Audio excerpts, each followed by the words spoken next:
আসসালামু আলাইকুম। বাংলাদেশ সরকারের দৃষ্টি আকর্ষণ করে বলছি, সৌদি আরব অনেক অনেক ড্রাইভিং জব খালি আছে, অথচ আমাদের বাংলাদেশিরা আসতে পারতেছে না। তার একটি মাত্র কারণ হচ্ছে স্মার্ট ড্রাইভিং লাইসেন্স কার্ড।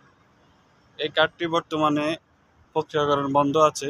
যদি বাংলাদেশ সরকার এই বিষয়টি আমলে নিয়ে স্মার্ট কার্ড বিতরণ প্রক্রিয়াকরণ শুরু করে, তাহলে আমাদের অনেক বাংলাদেশি এখানে ড্রাইভিং জব করতে পারবে এবং তাদের কর্মসংস্থান তৈরি করতে পারবে।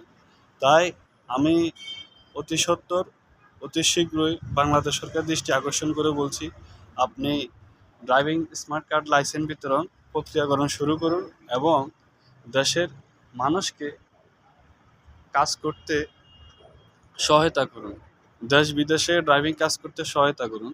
যদি ড্রাইভিং স্মার্ট কার্ড আপনি বিতরণ করেন, তাহলে বাংলাদেশ সৌদি এম্বাসিতে বাংলাদেশিদের ভিসা লাগবে, ড্রাইভিং স্মার্ট কার্ড ছাড়া ভিসা লাগে না। এই কারণে আমাদের বাংলাদেশিরা, যদিও সৌদি আরবে অনেক জবের কোটা খালি আছে, ড্রাইভিং জবের কোটা খালি আছে, কিন্তু এই সুযোগটি কাজে লাগাইতে পারতেছে না। তাই অতি শীঘ্রই দেশের সরকার প্রধান আপনার দৃষ্টি আকর্ষণ করে বলছি, আপনি বিষয়টি বিনয়ের সাথে আমলে নিয়ে স্মার্ট ড্রাইভিং লাইসেন্স কার্ড বিতরণ প্রক্রিয়াকরণ শুরু করুন সারা দেশে।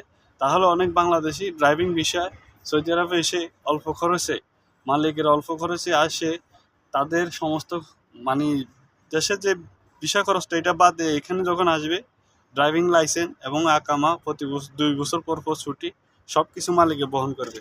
দয়া করে আপনার সদয় দৃষ্টি আকর্ষণ করে বলছি, আপনি অতি শীঘ্রই বাংলাদেশে ড্রাইভিং লাইসেন্স স্মার্ট কার্ড বিতরণ প্রক্রিয়াকরণ শুরু করুন। তাহলে অনেক বাংলাদেশি সৌদি আরবে এসে তাদের কর্মসংস্থান তৈরি করতে পারবে। ধন্যবাদ। আল্লাহ হাফেজ। আসসালামু আলাইকুম।